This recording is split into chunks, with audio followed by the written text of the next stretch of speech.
그 말이 나온 순간 방 안의 공기가 멈췄습니다. 그동안 괜찮은 줄 알았습니다. 식탁 너머로 마주 앉은 두 사람 사이에 오랜 침묵이 흘렀습니다. 한 사람은 고개를 들지 못했고 다른 한 사람은 찻잔만 바라보고 있었습니다. 그런데 이상하게도 먼저 입을 연 사람은 더 이상 말을 잇지 않았습니다. 변명도 해명도 없었습니다. 그 침묵이 오히려 더 많은 질문을 만들었습니다. 왜 지금에서야 말을 꺼낸 걸까? 왜 그 전까지 아무것도 묻지 않았던 걸까? 탁자 위에는 낡은 서류 봉투 하나가 놓여 있었습니다. 누군가 오랫동안 숨겨두었던 듯 모서리가 발에 있었습니다. 그 안에서 꺼낸 종이 몇 장이 이 집의 모든 침묵을 설명하고 있었습니다. 하지만 그 설명은 예상했던 것과는 전혀 달랐습니다. 침묵이 오히려 더 많은 질문을 만들었습니다. 왜 지금에서야 말을 꺼낸 걸까? 왜 그 전까지 아무것도 묻지 않았던 걸까? 그리고 무엇보다 왜 아들조차 몰랐던 걸까? 이 놀라운 반전의 전체 이야기가 궁금하시다면 잠시만 구독 버튼을 눌러주세요. 평범해 보이는 사람들의 숨겨진 이야기를 매일 전해드립니다. 알림 설정까지 해두시면 다음 이야기를 가장 먼저 만나실 수 있습니다. 이야기는 그날보다 조금 전으로 되돌아갑니다. 아침은 늘 비슷하게 시작됐습니다. 특별할 것 없는 하루의 반복이었습니다. 며느리는 습관처럼 눈을 뜨고 주방으로 향했습니다. 창밖으로 들어오는 빛은 밝지도 어둡지도 않았습니다. 딱 하루를 견딜 만큼의 밝기였습니다. 며느리는 알고 있었습니다. 시어머니가 예전에 의사였다는 것을 결혼 전 남편에게 들었습니다. 하지만 그건 오래전 일이었고 지금은 다른 삶을 사는 분이라고 생각했습니다. 과거의 경력이 현재의 관계를 바꾸지는 않는다고 믿었습니다. 거실을 지나며 며느리는 선반 위에 놓인 물건들을 무심히 바라보았습니다. 오래된 액자 사진들, 책 몇 권, 그리고 작은 나무 케이스 하나. 그 케이스는 늘 그 자리에 있었지만 한 번도 열어본 적은 없었습니다. 무엇이 들어있는지 묻지도 않았습니다. 식탁 위에는 이미 물컵이 놓여 있었습니다.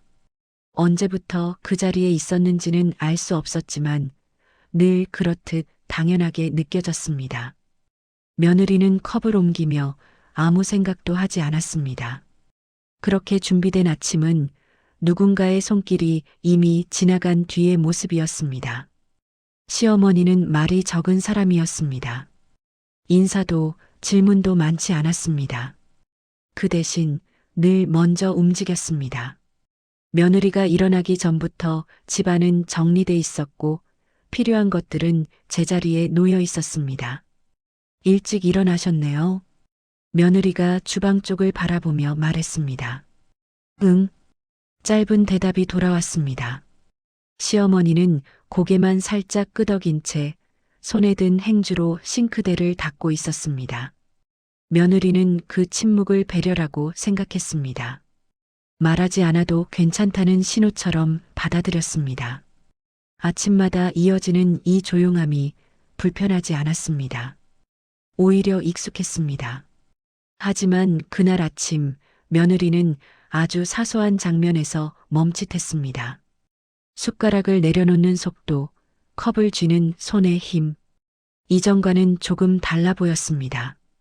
정말 아주 조금이었지만 눈에 들어온 이상 모른 척하기는 어려웠습니다. 손가락 마디가 평소보다 더 천천히 움직이는 것 같았고 무언가를 잡을 때 잠깐 망설이는 듯한 순간이 보였습니다. 그래도 며느리는 애써 고개를 저었습니다. 내가 너무 예민한 거야. 별일 아닐 거야. 그렇게 생각하는 편이 훨씬 편했습니다. 말을 꺼내지 않아도 되는 이유가 생기기 때문이었습니다. 집안의 공기는 조용했습니다. 텔레비전 소리도 대화도 없었습니다. 그 고요함은 불편하지 않았습니다. 오히려 익숙했습니다. 며느리는 그 익숙함이 오래된 질서라고 믿었습니다. 바꾸지 않아도 되는 방식이라고 생각했습니다. 아침이 끝나고 각자의 시간이 시작됐습니다. 시어머니는 묵묵히 외출 준비를 했습니다. 다녀오겠습니다. 시어머니가 현관 쪽에서 작게 말했습니다. 며느리는 거실에서 대답했습니다. 조심히 다녀오세요. 문이 닫히는 소리가 들렸고 며느리는 혼자 남았습니다. 그리고 집을 정리하기 시작했습니다. 특별한 사건은 없었습니다. 다만 설명할 수 없는 느낌만 남아 있었습니다. 말하지 않아도 괜찮다고 믿어왔던 침묵이 그날은 유난히 무겁게 느껴졌습니다. 그 무게의 정체를 며느리는 아직 알지 못했습니다. 다만 한 가지는 분명했습니다. 이 평온한 아침이 오래 이어지지 않을 것 같다는 막연한 예감이었습니다. 며느리는 그날 하루 종일 아침에 느꼈던 감각에서 벗어나지 못했습니다.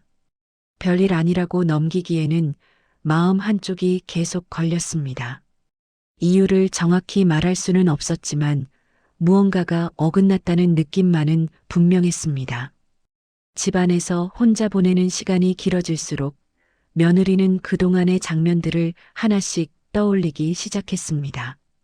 특별한 사건은 없었습니다. 다만 늘 반복되던 모습들이었습니다. 말없이 준비된 식사, 먼저 꺼내져 있던 우산, 날씨를 묻기도 전에 챙겨져 있던 외투. 그 모든 것이 당연하다고 여겨졌던 순간들이었습니다. 며느리는 문득 생각했습니다. 의사였던 분이 왜 이렇게까지 집안일만 하실까? 그 질문은 이전에도 스쳐 지나갔지만 깊이 생각해 본 적은 없었습니다. 답을 찾는 것보다 그냥 넘어가는 게 편했기 때문입니다. 며느리는 그 배려를 고마움보다는 편리함으로 받아들이고 있었다는 사실을 깨달았습니다. 누군가 대신 신경 써주는 일상에 익숙해지면서 왜 그런 행동이 반복되는지 묻지 않았습니다. 묻지 않아도 괜찮다고 스스로를 설득해 왔습니다. 하지만 생각해보면 시어머니는 늘 마지막 사람이었습니다. 식사가 끝난 뒤에야 숟가락을 들었고 모두가 자리를 뜬 뒤에야 불을 껐습니다. 며느리는 그 장면들을 떠올리며 자신이 얼마나 많은 순간을 무심히 지나쳐 왔는지 실감했습니다. 오후가 되자 며느리는 우연히 수납장을 정리하게 됐습니다. 필요 없는 물건들을 꺼내다 보니 오래된 봉투 하나가 눈에 들어왔습니다. 열어보지 않아도 될 물건이었지만 이상하게 손이 멈췄습니다.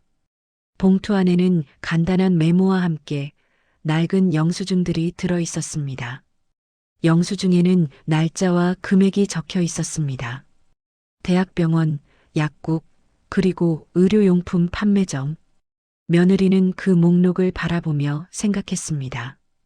의사셨는데 왜 이런 메모를 남기셨을까? 메모에는 짧은 문장들이 적혀 있었습니다. 정기 검진 놓치지 말 것, 처방 변경 확인, 다음 주 화요일. 누군가의 하루와 선택이 쌓인 흔적처럼 보였기 때문입니다. 그 순간 며느리는 처음으로 불편함을 느꼈습니다. 그동안 편안함이라고 믿어왔던 구조가 누군가의 일방적인 감당 위에 세워져 있었을지도 모른다는 생각이 들었습니다. 하지만 그 생각은 곧 스스로 밀어냈습니다. 확신하기엔 아직 이르다고 여겼기 때문입니다. 저녁 무렵 시어머니가 돌아왔습니다. 평소와 다름없는 표정이었고 특별한 말도 없었습니다. 다녀오셨어요? 며느리가 먼저 인사를 건넸습니다. 응. 짧은 대답이 돌아왔습니다. 시어머니는 가방을 내려놓으며 잠시 숨을 고르는 듯 보였습니다. 힘드셨어요? 며느리가 조심스럽게 물었습니다. 괜찮아. 역시 짧은 대답이었습니다. 며느리는 무심한 척 인사를 마쳤지만 시선은 자꾸 손과 얼굴에 머물렀습니다. 아침에 느꼈던 미세한 변화가 착각이 아니었는지 확인하고 싶었습니다. 식탁에 다시 마주 앉았지만 대화는 이어지지 않았습니다. 그 침묵은 여전히 익숙했지만 더 이상 편안하지는 않았습니다. 며느리는 처음으로 그 침묵 속에서 질문을 떠올렸습니다. 정말 괜찮은 걸까? 아니면 괜찮다고 말하는 데에 익숙해진 걸까? 그날 밤 며느리는 쉽게 잠들지 못했습니다. 집안은 조용했지만 마음속은 그렇지 않았습니다. 묻지 않았던 시간들이 하나씩 떠오르며 설명되지 않은 감정으로 남았습니다. 며느리는 아직 알지 못했습니다. 이 질문들이 곧 돌아갈 수 없는 지점을 향하고 있다는 사실을요. 며느리는 그날 이후로 집안을 예전처럼 보지 못하게 됐습니다. 늘 익숙하다고 믿었던 공간이 조금씩 낯설게 느껴지기 시작했습니다. 가만히 두면 보이지 않던 것들이 마음에 걸리기 시작했기 때문입니다.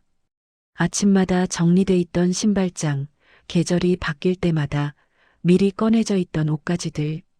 며느리는 그 모든 준비가 언제, 어떤 마음으로 이루어졌는지 떠올려 보려 했지만 답은 쉽게 나오지 않았습니다. 대신 질문만 남았습니다. 며느리는 혼잣말처럼 중얼거렸습니다. 왜 묻지 않았을까? 왜 늘 당연하다고 여겼을까? 대답해 줄 사람은 없었습니다. 다만 텅 빈 거실만이 그 말을 받아들였습니다. 어느 날 오후 며느리는 집 안 깊숙한 곳을 정리하다가 작은 서랍 하나를 발견했습니다. 평소 잘 열어보지 않던 곳이었습니다. 서랍을 여는 순간 안쪽에서 묘한 종이 냄새가 났습니다. 오래된 종이에서만 나는 시간이 쌓인 냄새였습니다. 서랍 안에는 얇은 수첩과 접힌 종이들이 가지런히 들어 있었습니다. 며느리는 잠시 망설이다가 그중 하나를 집어들었습니다. 첫 장에는 날짜와 함께 짧은 문장들이 적혀 있었습니다. 오늘은 비가 올 것 같아 우산을 챙겼다. 약을 잊지 않도록 메모를 남겼다. 문장들은 길지 않았지만 페이지를 넘길수록 기록은 점점 늘어났습니다. 그리고 중간쯤 다른 내용이 눈에 들어왔습니다. K씨, 다음 주 화요일. J씨, 경과 확인 필요. 이름의 이니셜과 함께 적힌 메모들. 누구에게 말하지 않았던 생각들. 혼자 정리해둔 일정들. 그리고 반복되는 문장 하나. 괜찮다. 오늘도 괜찮다. 며느리는 그 문장을 여러 번 읽고 나서야 손에 힘이 들어가는 걸 느꼈습니다. 입술을 깨물며 속으로 되뇌었습니다. 정말 괜찮았을까? 아니면 괜찮다고 스스로를 설득한 걸까? 그 기록들은 설명을 요구하지 않았습니다. 오히려 너무 조용해서 더 많은 이야기를 담고 있는 것처럼 보였습니다. 며느리는 처음으로 깨달았습니다. 침묵은 비어 있는 것이 아니라 차곡차곡 쌓인 선택일지도 모른다는 것을요. 수첩 사이에는 작은 봉투 하나가 끼워져 있었습니다. 봉투 안에는 몇 장의 영수증과 낡은 명함이 함께 들어 있었습니다. 명함을 꺼내보니 상단에 병원 이름이 적혀 있었습니다. 그리고 그 아래 이름만 적혀 있었고 직함은 없었습니다. 하지만 로고만으로도 오래된 의료기관이라는 건 알 수 있었습니다. 며느리는 그 명함을 한참 바라보았습니다. 설명되지 않는 불편함이 가슴 한쪽에서 올라왔습니다. 알지 못했던 시간들이 갑자기 가까이 다가온 느낌이었습니다. 하지만 여전히 확신할 수는 없었습니다. 이게 뭘 의미하는 걸까? 며느리는 작게 말했습니다. 일하시던 곳인 건 알지만 왜 지금도 이런 기록을? 문장은 끝나지 않았습니다. 질문을 꺼내기에는 아직 두려움이 더 컸습니다. 서랍을 다시 닫으면서도 며느리의 시선은 몇 번이나 그 자리에 머물렀습니다. 보지 말았어야 했을까? 아니면 이제라도 알게 된 게 다행일까? 마음은 갈팡질팡했습니다. 그날 저녁 며느리는 평소보다 늦게 불을 껐습니다. 어둠 속에서 낮에 본 문장들이 자꾸 떠올랐습니다. 괜찮다. 오늘도 괜찮다. 그 말이 더 이상 안심으로 들리지 않았습니다. 며느리는 처음으로 느꼈습니다. 이 침묵은 언젠가 반드시 말을 요구하게 될 거라는 것을요. 그리고 그 순간이 생각보다 가까이 와 있을지도 모른다는 예감이 들었습니다. 며느리는 며칠을 망설이다가 결국 명함에 적힌 번호를 눌렀습니다. 신호음이 길게 울리는 동안 괜히 전화를 끊을까 손가락에 힘이 들어갔습니다. 하지만 연결음이 멈추고 낮은 목소리가 들려오자 며느리는 더 이상 물러설 수 없다는 걸 알았습니다. 여보세요. 며느리의 목소리가 떨렸습니다. 명함에 있던 번호로 전화드렸는데요. 누구신지 알겠습니다. 상대의 목소리는 낮고 차분했습니다. 어떻게 저를? 그분께서 만약의 경우를 대비해 기록을 남기셨습니다. 가족 중 누군가 연락할 수도 있다고요. 며느리는 잠시 말문이 막혔습니다. 직접 오시는 게 좋겠습니다. 전화로는 설명하기 어려운 것들이 있습니다. 그 한마디는 권유라기보다 이미 정해진 흐름처럼 들렸습니다. 약속한 날 며느리는 주소를 따라 낯선 동네로 향했습니다. 오래된 건물들이 이어진 골목은 조용했고 사람들의 발걸음도 드물었습니다. 간판은 바뀌었지만 건물의 형태는 시간이 멈춘 듯 그대로였습니다. 건물 외벽에는 희미하게 지워진 글씨가 남아 있었습니다. 동그라미 동그라미 의료재단. 며느리는 그 글씨를 보며 걸음을 멈췄습니다. 출입문을 열고 들어서자 공기가 달랐습니다.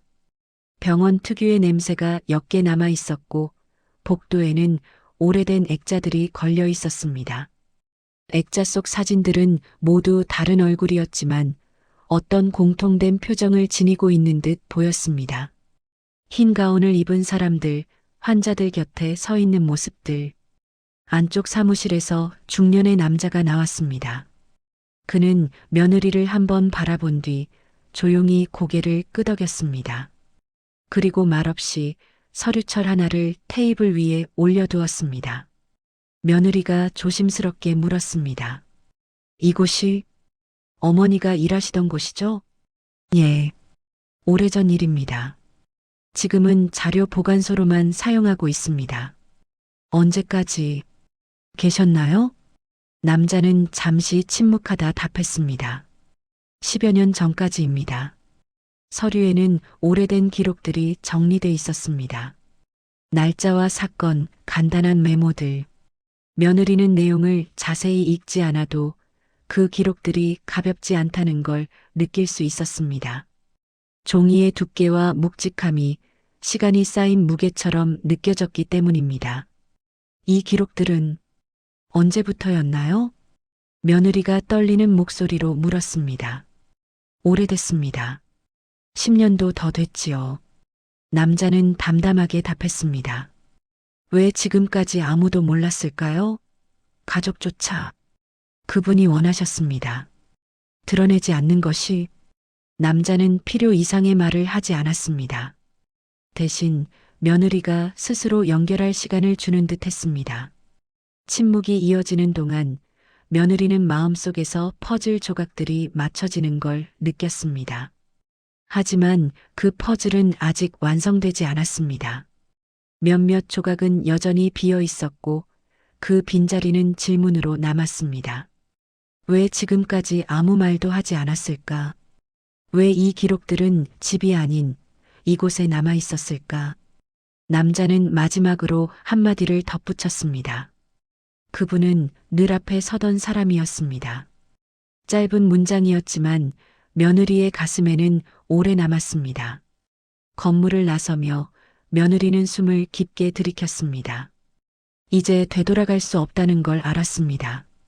침묵을 이해하려는 단계는 끝났고 그 침묵이 만들어낸 선택의 흔적을 마주해야 할 시간이라는 것도요. 그날 집으로 돌아오는 길은 유난히 길게 느껴졌습니다. 며느리는 처음으로 깨달았습니다. 이 이야기는 더 이상 혼자만의 의심이 아니라 확인해야 할 진실로 바뀌고 있다는 것을요. 다음 날 며느리는 다시 그 건물 앞으로 돌아왔습니다. 전날에는 보이지 않던 것들이 눈에 들어왔습니다. 오래된 벽의 균열, 바래진 안내문, 사람들의 시선이 닿지 않는 구석들. 그 모든 요소가 이 공간이 오랜 시간 같은 자리에 머물러 있었음을 말해주고 있었습니다. 안으로 들어서자 전날과 같은 공기가 흘렀습니다. 며느리는 안내를 받아 안쪽 방으로 들어갔습니다. 그곳에는 전보다 더 많은 자료들이 정리돼 있었습니다. 서류철과 사진, 오래된 노트들이 테이블 위에 놓여 있었습니다. 남자는 말없이 사진 한 장을 내밀었습니다. 사진 속 인물은 젊은 시절의 시어머니였습니다. 하얀 의사 가운을 입고 청진기를 목에 걸고 있었습니다. 지금과는 전혀 다른 표정이었고 시선에는 분명한 힘이 담겨 있었습니다. 며느리가 사진을 바라보며 물었습니다. 이분이 맞나요? 그렇습니다. 남자가 답했습니다. 의사셨다는 건 알았지만 며느리의 목소리가 떨렸습니다. 이렇게 오래, 이렇게 중요한 위치셨던 줄은. 네. 이곳에서 오랫동안 환자들을 돌보셨습니다. 며느리는 그 얼굴을 바라보며 자신이 알고 있던 모습과 겹쳐보려 했지만 쉽게 이어지지 않았습니다. 지금과는 많이 다르시죠? 남자가 조심스럽게 덧붙였습니다. 너무 다릅니다. 며느리는 솔직하게 답했습니다. 왜 이런 모습을 숨기셨을까요? 사진 옆에는 또 다른 자료들이 이어졌습니다. 환자 기록 양식, 진료 일지, 그리고 반복해서 등장하는 같은 필체의 메모들. 며느리는 그 글씨가 익숙하다는 사실을 깨달았을 때 가슴이 조여오는 느낌을 받았습니다. 집에서 보았던 수첩의 글씨와 같았기 때문입니다. 남자는 조심스럽게 입을 열었습니다. 그분은 늘 가장 앞에 서 있던 사람이었습니다. 환자들의 생명과 관련된 결정을 내려야 하는 위치였습니다. 짧은 설명이었지만 그 문장은 많은 장면을 떠올리게 했습니다. 그런데 어느 순간 남자가 말을 이었습니다. 필요할 때는 가장 먼저 물러서던 사람이기도 했습니다. 며느리는 그 말의 의미를 곱씹으며 자료들을 다시 살폈습니다. 기록들은 성과를 자랑하지 않았고 대신 선택의 흔적만 남기고 있었습니다.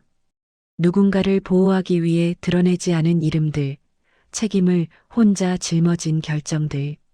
그제야 며느리는 이해하기 시작했습니다. 침묵은 무력함이 아니었고 회피도 아니었습니다. 말하지 않음으로써 감당해야 했던 몫이 있었고 그 무게는 기록으로만 남아 있었습니다. 하지만 그 이해는 동시에 혼란을 안겼습니다. 왜 그런 선택을 가족에게조차 말하지 않았을까? 왜 혼자 감당하는 방식을 택했을까? 며느리는 떨리는 목소리로 물었습니다. 의사로서 많은 사람을 도우셨을 텐데 왜 가족에게는 아무 말도 하지 않으셨나요? 남자는 잠시 망설이다 답했습니다. 그건 아마도 가족을 가장 지키고 싶으셨기 때문이 아닐까요? 그 대답은 명확하지 않았지만 며느리는 그 안에 담긴 의미를 느낄 수 있었습니다. 자료를 정리하며 남자는 마지막으로 이렇게 말했습니다. 그분은 자신의 이야기를 앞세우지 않는 분이었습니다. 그래서 더 많은 사람들이 그분을 기억합니다. 건물을 나서며 며느리는 오래 숨을 내쉬었습니다. 이제는 분명했습니다. 이 침묵은 설명되지 않은 공백이 아니라 의도적으로 만들어진 거리였다는 것을요. 그리고 그 거리를 건너기 위해서는 더 많은 용기가 필요하다는 사실도 알게 됐습니다. 며느리는 그 말을 듣고도 한동안 아무 반응을 하지 못했습니다. 머릿속에서 여러 장면이 동시에 떠올랐기 때문입니다. 집안에서의 침묵, 수첩 속 문장들, 그리고 방금 마주한 기록과 사진까지 흩어져 있던 조각들이 이제야 하나의 방향으로 모이고 있었습니다. 남자는 조심스럽게 추가 자료를 꺼냈습니다. 오래된 서류 한 묶음이었습니다. 서류에는 이름과 날짜, 그리고 반복되는 서명이 보였습니다. 며느리는 그 서명을 알아보는데 오래 걸리지 않았습니다. 집에서 보았던 필체와 같은 손길이었기 때문입니다. 그 순간 며느리는 처음으로 분명하게 느꼈습니다. 자신이 알고 있던 시어머니의 모습이 전부가 아니었다는 사실을요. 말수가 적고 늘 뒤에 서 있던 사람이라는 인식은 의도적으로 만들어진 그림일지도 모른다는 생각이 들었습니다. 며느리가 떨리는 목소리로 물었습니다. 이 서명들은 언제까지였나요? 10여 년 전까지입니다. 남자가 답했습니다. 그럼 왜 그만두신 거예요? 며느리의 질문이 터져 나왔습니다. 남자는 더 이상 숨기지 않았습니다. 다만 여전히 담담한 어조를 유지했습니다. 아드님이 결혼하실 무렵이었습니다. 결혼이요? 며느리는 눈을 크게 떴습니다. 그분은 아드님의 새로운 가정에 자신이 짐이 되고 싶지 않다고 하셨습니다. 무슨 말씀이세요? 실력 있는 의사였다는 사실, 많은 사람들이 아는 이름이라는 것, 그 모든 것이 며느리에게 부담이 될 거라고 생각하셨습니다. 며느리는 숨이 막혔습니다. 저 때문에 그만두신 거예요? 그분의 선택이었습니다. 아드님이 독립적인 가정을 꾸리길 바라셨고 어머니의 그늘에서 벗어나길 원하셨습니다. 며느리는 더 이상 말을 잇지 못했습니다. 남자는 계속 말을 이었습니다. 그분은 한때 많은 사람들의 판단을 대신 내려야 했던 위치에 있었습니다. 앞에 서야 할 때는 앞에 섰고 물러나야 할 때는 가장 먼저 물러났습니다. 그게 그분의 방식이었습니다. 며느리는 그 설명을 들으며 자신이 그동안 얼마나 단순하게 관계를 이해해 왔는지 깨달았습니다. 침묵을 성격으로 분류하고 말을 하지 않는 사람을 약한 쪽으로 규정해왔던 태도가 부끄럽게 느껴졌습니다. 왜? 며느리의 목소리가 갈라졌습니다. 왜 아무 말도 하지 않으셨나요? 그 질문은 비난이 아니었고 책임을 묻는 말도 아니었습니다. 그저 이해하지 못했던 시간을 향한 물음이었습니다. 남자는 잠시 멈췄다가 대답했습니다. 말하지 않는 편이 모두를 지키는 방법이라고 믿으셨기 때문입니다. 그 문장은 설명처럼 들리지 않았고 선택의 기록처럼 느껴졌습니다. 하지만 며느리가 간신히 말을 이었습니다. 저는 몰랐습니다. 아무것도 몰랐어요. 그게 그분이 원하셨던 겁니다. 남자의 대답은 짧았지만 무겁게 가슴에 남았습니다. 그 말을 듣는 순간 며느리의 감정이 크게 흔들렸습니다. 그동안 편안함이라고 여겨왔던 일상이 누군가의 침묵 위에 세워져 있었다는 사실이 선명해졌기 때문입니다. 이해와 죄책감이 동시에 밀려왔습니다. 며느리는 더 이상 그 자리에 머물 수 없었습니다. 자료를 정리해 건물 밖으로 나왔고 차가운 공기를 마시며 숨을 고르었습니다. 이제는 분명했습니다. 이 침묵은 숨김이 아니라 선택이었고 책임이었습니다. 그리고 그 선택의 중심에 아들과 며느리가 있었습니다. 그날 집으로 돌아오는 길, 며느리는 처음으로 한 가지 결심을 했습니다. 이 사실을 알고도 예전과 같은 태도로 돌아갈 수는 없다는 것. 이제 남은 것은 이 이해를 어떤 행동으로 바꿀지 결정하는 일이었습니다. 건물을 나온 며느리는 집으로 바로 돌아가지 못했습니다. 발걸음은 자연스럽게 근처 공원으로 향했고 빈 벤치 하나를 찾아 앉았습니다. 손에는 여전히 명함이 쥐어져 있었습니다. 그 작은 종이 한 장이 지금은 무겁게 느껴졌습니다. 며느리는 하늘을 바라보았습니다. 구름이 천천히 움직이고 있었지만 시간이 흐르는지조차 제대로 느껴지지 않았습니다. 머릿속에서는 방금 들었던 말들이 계속 맴돌았습니다. 아드님의 새로운 가정에 짐이 되고 싶지 않았다. 그 한마디가 모든 것을 다르게 보이게 만들었습니다. 며느리는 눈을 감고 과거를 떠올렸습니다. 결혼 첫 해 겨울이었습니다. 며느리가 감기에 걸렸을 때 시어머니는 말없이 죽을 끓여주었습니다. 그때 며느리는 생각했습니다. 친절하시긴 하지만 왠지 거리감이 느껴진다. 하지만 지금 생각해보니 그건 거리감이 아니었습니다. 조심스러움이었습니다. 며느리에게 부담을 주지 않으려는 의도적인 한 걸음 뒤였습니다. 며느리가 직장 문제로 힘들어할 때였습니다. 시어머니는 조언을 하지 않았습니다. 단지 차 한 잔을 내밀며 짧게 말했습니다. 괜찮을 거야. 그때 며느리는 섭섭했습니다. 조금 더 관심을 가져주시면 안 될까? 하지만 지금은 압니다.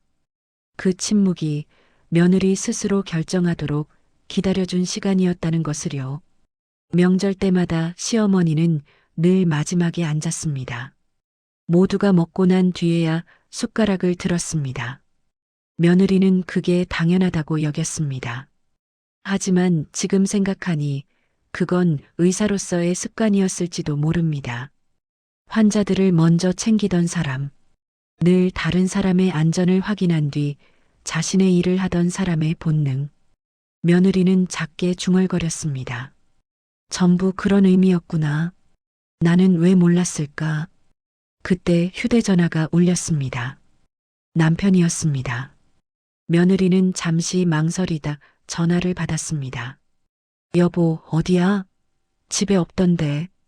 응, 밖에 잠깐 나왔어. 며느리는 목소리를 가다듬었습니다. 무슨 일 있어? 목소리가 이상한데. 남편의 걱정하는 어조가 들렸습니다. 며느리는 잠시 침묵하다 물었습니다. 당신, 어머니가 왜 의사 그만두셨는지 알아? 응? 갑자기 왜?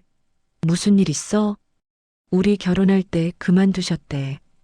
우리한테 부담될까봐. 뭐? 남편의 목소리가 작아졌습니다. 어머니가 우리 때문에 모든 걸 포기하신 거야. 우리가 편하게 지내도록. 말도 안 돼. 왜 나한테 아무 말도. 남편의 목소리가 떨렸습니다.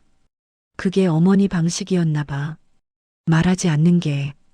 며느리는 눈물이 핑 돌았지만 참았습니다. 미안해. 내가 들어가서 자세히 얘기할게. 지금은 조금 시간이 필요해. 알았어. 천천히 와. 조심해서. 전화를 끊고 며느리는 한참을 그대로 앉아 있었습니다. 혼잣말처럼 중얼거렸습니다. 조용한 게 아니었어. 말하지 않기로 선택하신 거였어. 우릴 위해서. 벤치에서 일어서며 며느리는 깊게 숨을 들이켰습니다. 이제 집으로 돌아가야 했습니다. 하지만 어떤 말을 해야 할지는 여전히 확신이 서지 않았습니다. 다만 한 가지는 분명했습니다. 완벽한 말은 없어도 태도는 바꿀 수 있다는 것. 이해하지 못했던 시간을 되돌릴 수는 없지만 지금부터라도 다르게 대할 수 있다는 것. 며느리는 명함을 조심스럽게 가방에 넣고 집을 향해 걸음을 옮겼습니다. 그 걸음은 무거웠지만 이전과는 다른 의미를 담고 있었습니다. 집에 도착했을 때 집안은 조용했습니다. 늘 켜져 있던 텔레비전 소리도 부엌에서 들리던 작은 움직임도 없었습니다. 며느리는 신발을 벗고 한참을 현관에 서 있었습니다. 들어가야 한다는 생각과 지금은 들어가고 싶지 않다는 마음이 동시에 떠올랐기 때문입니다. 거실로 들어서자 익숙한 풍경이 보였습니다. 정리된 테이블, 가지런히 놓인 물건들. 그 질서가 누군가의 손길로 유지되어 왔다는 사실을 이제는 분명히 느낄 수 있었습니다. 며느리는 천천히 방 안을 둘러보았습니다. 선반 위에 나무 케이스, 정리된 책들, 모든 것이 새롭게 보였습니다. 안방 문 앞에서 발걸음이 멈췄습니다. 문 너머에서는 아무 소리도 들리지 않았습니다. 늘 그랬듯 그 사람은 먼저 말을 걸지 않았을 것입니다. 며느리는 손잡이에 손을 얹었다가 잠시 내려놓았습니다. 지금 들어가는 것이 옳은지 자신도 확신할 수 없었기 때문입니다. 잠시 후 며느리는 부엌으로 향했습니다. 식탁 위에는 따뜻함이 사라진 차 한 잔이 놓여 있었습니다. 누군가를 기다리다 식어버린 흔적처럼 보였습니다. 며느리는 그 잔을 바라보다가 조심스럽게 다시 물을 데웠습니다. 그리고 세 잔의 차를 따랐습니다. 찻잔을 들고 방 앞에 섰을 때 며느리는 처음으로 자신의 감정을 정리하려 애썼습니다. 미안함, 두려움, 그리고 이제야 알게 된 존중의 감정까지. 그 모든 것이 한꺼번에 밀려왔지만 아무 말도 하지 않는 것이 더 이상 답이 아니라는 것만은 분명했습니다. 며느리는 조심스럽게 문을 두드렸습니다. 어머니, 들어가도 될까요? 목소리가 작았습니다. 잠시 침묵이 흘렀습니다. 그리고 안에서 대답이 들려왔습니다. 들어오세요. 목소리는 여전히 조용했지만 평소와 다름없었습니다. 문을 열고 들어서자 시어머니는 창가에 앉아 있었습니다. 평소와 다르지 않은 표정이었습니다. 그러나 며느리는 알 수 있었습니다. 그 표정이 무심이 아니라 오래된 선택의 결과라는 것을요. 며느리는 찻잔을 내밀었습니다. 차 한 잔 드세요. 목소리가 떨렸습니다. 시어머니는 잠시 며느리를 바라보다가 조용히 찻잔을 받았습니다. 고맙습니다. 짧은 대답이었지만 그 안에는 많은 의미가 담겨 있었습니다. 두 사람은 마주 앉았습니다. 창밖으로는 저녁 햇살이 들어오고 있었습니다. 며느리는 여러 번 입을 열려 했지만 말이 나오지 않았습니다. 무엇부터 말해야 할지 알 수 없었습니다. 시어머니가 먼저 입을 열었습니다. 어디 다녀오셨어요? 평범한 질문이었습니다. 며느리는 잠시 망설이다 답했습니다. 네, 어머니의 예전 일터에 다녀왔어요. 시어머니의 손이 잠깐 멈췄습니다. 하지만 표정은 크게 변하지 않았습니다. 며느리가 떨리는 목소리로 말을 이었습니다. 어머니, 제가 몰랐습니다. 괜찮습니다. 시어머니가 조용히 답했습니다. 이제는 알게 됐으니까요. 그 말에 며느리는 더 이상 말을 잇지 못했습니다. 눈물이 핑 돌았지만 참았습니다. 저 때문에 모든 걸 그만두신 거 아니었나요? 며느리의 질문에 시어머니는 고개를 저었습니다. 제 선택이었어요. 후회하지 않습니다. 하지만 당신과 우리 아들이 편하게 지내는 게 제게는 더 중요했어요. 시어머니의 목소리는 여전히 조용했지만 확고했습니다. 며느리는 그제야 이해했습니다. 이 침묵은 희생이 아니라 선택이었다는 것을, 그리고 그 선택 앞에서 자신이 할 수 있는 일은 이제부터라도 다르게 대하는 것뿐이라는 사실을요. 두 사람 사이에는 여전히 많은 말들이 남아 있었지만 그날은 그 침묵이 전과는 다른 의미로 흐르고 있었습니다. 며느리는 그 순간 깨달았습니다. 이해는 말보다 먼저 도착할 수 있고 변화는 거창한 선언이 아니라 작은 선택에서 시작된다는 것을요. 이 관계가 당장 달라지지는 않겠지만 적어도 이전으로 돌아가지는 않을 것이라는 사실만은 분명해졌습니다. 그날 이후 집안의 풍경은 서서히 달라지기 시작했습니다. 눈에 띄는 변화는 아니었습니다. 가구의 위치가 바뀌거나 말수가 갑자기 늘어난 것도 아니었습니다. 다만 이전에는 당연하게 여겨졌던 침묵이 조금씩 다른 결을 띠기 시작했습니다. 며느리는 아침마다 식탁을 차리며 한 번 더 주변을 살피게 되었습니다. 누군가의 손길이 스쳐간 자리, 정리된 물건의 순서, 작은 배려의 흔적들, 그 모든 것이 이제는 보이지 않는 노동이 아니라 선택과 책임의 결과처럼 느껴졌습니다. 어느 날 아침 며느리가 먼저 물었습니다. 어머니, 오늘 뭐 드시고 싶으세요? 시어머니가 잠시 생각하다 답했습니다. 뭐든 괜찮아요. 그래도 물어봐야죠. 며느리가 작게 웃으며 말했습니다. 그럼 된장찌개가 좋겠어요. 알겠어요. 제가 끓일게요. 고맙습니다. 짧은 대화였지만 이전과는 분명히 달랐습니다. 시어머니는 여전히 많은 말을 하지 않았습니다. 그러나 그 침묵은 더 이상 거리로 느껴지지 않았습니다. 필요한 순간에는 짧게, 그러나 분명하게 자신의 의사를 전했고, 며느리는 그 말에 귀를 기울이기 시작했습니다. 며칠 후, 며느리는 시어머니에게 조심스럽게 물었습니다. 어머니, 예전에 의사 일하실 때 힘들지 않으셨어요? 시어머니는 잠시 창밖을 바라보다 답했습니다. 힘들었죠. 하지만 보람도 있었어요. 그만두실 때 아쉽지 않으셨어요? 조금은요. 하지만 더 중요한 게 생겼으니까요. 시어머니가 며느리를 바라보며 작게 미소 지었습니다. 그 미소를 보는 순간 며느리는 가슴이 뭉클해졌습니다. 시간이 흐르면서 두 사람 사이에는 작은 규칙들이 생겼습니다. 먼저 묻기, 함부로 결정하지 않기, 그리고 고맙다는 말을 아끼지 않기. 그 규칙들은 관계를 단번에 바꾸지는 않았지만 같은 실수를 반복하지 않게 하는 기준이 되어 주었습니다. 어느 날 며느리는 문득 깨달았습니다. 존중은 과거를 완전히 이해한 뒤에야 가능한 것이 아니라는 사실을요. 모든 사연을 알지 못해도 지금 이 순간의 태도는 선택할 수 있다는 것을 알게 된 것이었습니다. 시어머니는 여전히 자신의 이야기를 길게 풀어놓지 않았습니다. 하지만 며느리는 더 이상 그 침묵을 채우려 애쓰지 않았습니다. 대신 그 사람이 지켜온 거리와 선택을 존중하기로 했습니다. 계절이 한 번 바뀌고 또 한 번 바뀌는 동안 집안에는 큰 사건은 없었습니다. 다만 서로를 대하는 시선이 조금씩 달라졌고 그 변화는 시간이 지날수록 분명해졌습니다.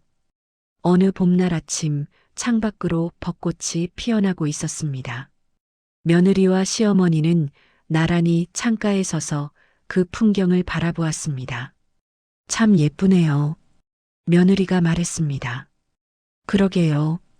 작년에도 봤지만 올해는 더 예쁜 것 같아요. 시어머니가 답했습니다.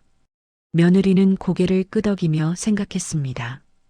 같은 풍경도 마음이 달라지면 다르게 보이는구나. 이 이야기는 완전한 화해에 대한 이야기가 아닙니다. 모든 관계가 말 한마디로 회복되지는 않기 때문입니다. 다만 침묵을 오해하지 않는 법을 배운 두 사람의 이야기입니다. 이제 질문을 남깁니다. 우리는 말하지 않는 사람을 얼마나 쉽게 판단하고 있지는 않았을까요? 그리고 지금 이 순간 우리의 태도는 어떤 선택 위에 서 있는지 한 번쯤 돌아볼 필요는 없을까요? 1년이 흘렀습니다. 그 사이 집안에는 많은 것이 바뀌었지만 동시에 바뀌지 않은 것들도 있었습니다. 시어머니는 여전히 말이 많지 않았고 며느리는 여전히 아침마다 식탁을 준비했습니다. 다만 그 익숙함 속에 담긴 의미가 달라졌을 뿐이었습니다. 어느 날 저녁 남편이 일찍 퇴근했습니다. 세 사람이 함께 식탁에 앉는 일은 드물었기에 그날 저녁은 조금 특별했습니다. 식사를 하던 중 남편이 조심스럽게 어머니를 바라보았습니다. 며느리는 그 시선을 알아챘습니다. 1년 전 공원 벤치에서의 전화 통화 이후로 남편은 어머니에게 한 번도 그 이야기를 꺼내지 못했습니다. 묻고 싶어 했지만 어떻게 시작해야 할지 몰랐던 것입니다. 어머니, 남편이 입을 열었습니다. 목소리가 평소보다 조금 떨렸습니다. 왜 저한테는 아무 말씀도 안 하셨어요? 의사셨다는 것도, 그만두신 이유도. 시어머니는 숟가락을 내려놓고 아들을 바라보았습니다. 잠시 침묵이 흘렀습니다. 말하면 내가 부담스러워할 것 같아서. 시어머니의 대답은 짧았습니다. 저는 전혀 부담스럽지 않았을 텐데요. 남편의 목소리가 작아졌습니다. 그래도 그게 내 선택이었어. 후회하지 않아. 시어머니가 작게 미소 지었습니다. 며느리는 그 장면을 조용히 지켜보았습니다. 1년 전 자신이 느꼈던 감정을 지금 남편이 느끼고 있다는 걸 알 수 있었습니다. 혼란, 미안함, 그리고 뒤늦은 이해. 식사 후 며느리는 설거지를 하며 생각했습니다. 이게 가족이구나. 완벽하지 않아도 조금씩 알아가는 것. 창밖으로는 겨울 첫눈이 내리기 시작했습니다. 며느리는 거실로 나와 소파에 앉아 있는 시어머니 옆에 조심스럽게 자리를 잡았습니다. 남편도 반대편에 앉았습니다. 세 사람은 말없이 창밖의 눈을 바라보았습니다. 그 침묵은 불편하지 않았습니다. 오히려 따뜻했습니다. 며느리는 그제야 완전히 이해했습니다. 침묵은 말의 부재가 아니라 때로는 가장 깊은 말이 될 수 있다는 것을, 그리고 누군가를 이해한다는 것은 그 사람의 모든 것을 아는 것이 아니라 모르는 부분까지 존중하는 것이라는 사실을요. 시간이 더 흘러 계절은 다시 봄을 맞이했습니다. 며느리는 어느 날 문득 선반 위의 나무 케이스를 열어보았습니다. 그 안에는 오래된 청진기와 명찰이 들어 있었습니다. 명찰에는 시어머니의 이름과 함께 내과 전문이라는 글씨가 새겨져 있었습니다. 며느리는 그것을 조심스럽게 만지며 생각했습니다. 이 작은 물건들이 한 사람의 긴 시간을 담고 있다는 것을, 그리고 그 시간은 침묵 속에서도 결코 사라지지 않았다는 것을. 이 이야기는 여기서 끝입니다. 하지만 이들의 삶은 계속됩니다. 여전히 조심스럽게, 때로는 서툴게, 그러나 분명히 이전과는 다르게 서로를 대하면서요. 침묵하는 사람에게도 이야기가 있습니다. 말하지 않는 선택에도 이유가 있습니다. 그리고 때로는 그 침묵이 가장 큰 사랑의 표현일 수도 있습니다. 우리 주변에는 말없이 자신을 지우며 다른 사람을 지키는 이들이 있습니다. 당신의 곁에도 혹시 그런 사람이 있지는 않나요? 이 채널에서는 평범해 보이는 사람들의 숨겨진 이야기를 매일 전해드립니다. 내일은 또 다른 이야기로 찾아오겠습니다. 당신이 미처 몰랐던 누군가의 또 다른 선택에 대하여. 구독과 알림 설정으로 다음 이야기를 가장 먼저 만나보세요.